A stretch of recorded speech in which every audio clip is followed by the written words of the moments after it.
Witam serdecznie, z tej strony Rita. Dzisiaj tak szybciutko pokażę Wam, jak zrobić takie lizaki bezowe.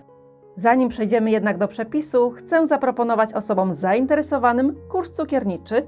Na kursie tym zdobędziecie podstawową wiedzę, która pomoże Wam się rozwijać w tym kierunku, a certyfikat ukończenia takiego kursu może Wam pomóc w szybszym znalezieniu pracy w tymże zawodzie. Kurs znajdziecie na stronie firmy szkoleniowej CAR Group. Zajrzyjcie sobie, bo mają oni też i inne kursy i może coś Was zainteresuje. Składniki. Listę składników znajdziecie też na dole w opisie filmu. Najpierw na papierze do pieczenia odrysowujemy kształt taki, jaki chcemy, aby miały nasze lizaki bezowe.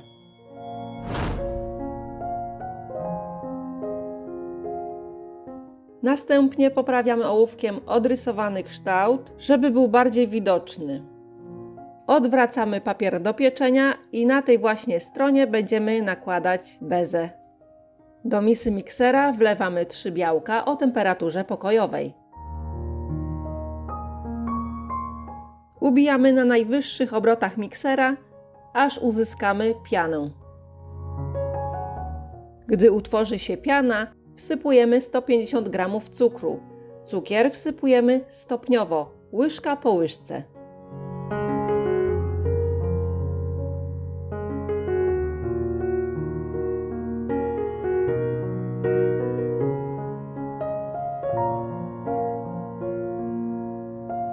Cały proces od początku ubijania białek to około 15 minut ubijania na najszybszych obrotach miksera. Po około 15 minutach sprawdzam, czy cukier dobrze się rozpuścił, pocierając pianę między palcami. Tu jeszcze wyczuwam troszeczkę cukru, więc jeszcze chwilę pomiksuję.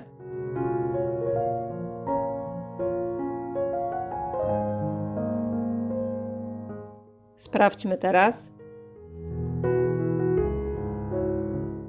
Ok, teraz już cukru nie wyczuwam, więc nasza piana bezowa jest gotowa. I na tym etapie teraz dodajemy sok z cytryny, który ustabilizuje nasze białka. Wlewamy 1 łyżeczkę soku z cytryny, mieszając oczywiście na najwyższych obrotach miksera.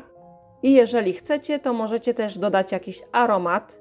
Ja dodałam aromat truskawkowy, też 1 łyżeczkę.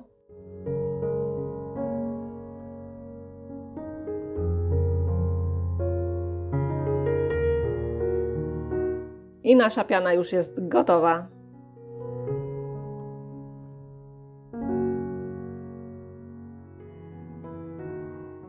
No, nie chce się odkleić. To dobry znak. Sztywna jest. Tak właśnie ma być. Białka muszą być mocno ubite. O, nawet nie chce odpaść. No, odklej się. Teraz te ubite białka podzielę sobie na 3 części. Przełożyłam do 2 miseczek, a 1 część przekładam od razu do rękawa cukierniczego. Zabezpieczam sobie worek klamerką.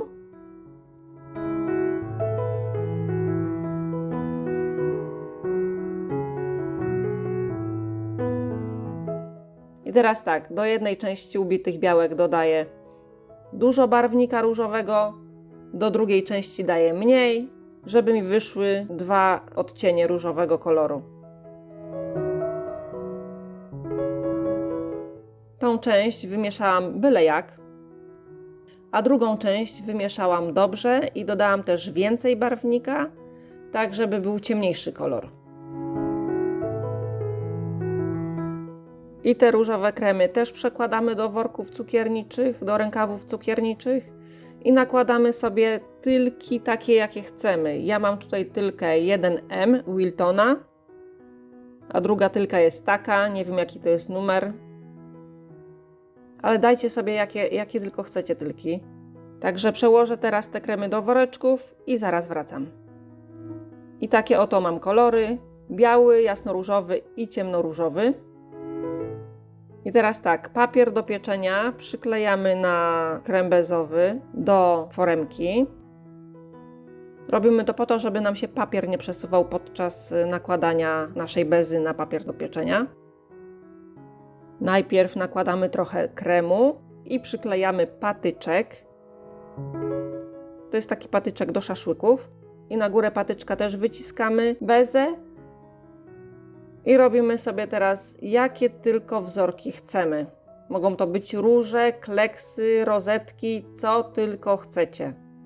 I oczywiście bawimy się kolorami naprzemiennie, aby było bardziej urozmaicono. Oczywiście zanim zaczniemy sobie nakładać tą bezę na papier do pieczenia, to włączamy piekarnik. I na sam koniec, jak już mamy wyciśniętą bezę w taki kształt, jaki chcemy, możemy udekorować posypką kolorową lub brokatem lub złotkiem, czym chcecie. Wstawiamy do dobrze nagrzanego piekarnika i pieczemy w funkcji góra-dół w 100 stopniach Celsjusza przez 90 minut lub do całkowitego wysuszenia się bez. Bezy dobrze wysuszone to są takie, które od razu odchodzą od papieru do pieczenia. Od razu się odklejają. I tak wyglądają moje bezy wysuszone, ale ładnie wyszły. One są kruche, więc musicie uważać, żeby Wam się nie połamały. Mi się jedna złamała. I najlepiej to robić te rozetki trochę większe, na przykład typu różyczki. To wtedy macie pewność, że one się, to znaczy nie będą takie delikatne, będą bardziej stabilne te lizaki, nie będą się łatwo łamać. Zrobiłam też drugą turę. I tutaj, jak możecie zobaczyć, dodałam też wykałaczki. A te serce duże przykleję do tamtego dużego serca z patyczkiem. Resztki ubitych białek posłużą nam jako klej do przyklejenia bezików. I takie złączone beziki też musimy wysuszyć w piekarniku. Ja suszyłam w 100 stopniach Celsjusza około godziny.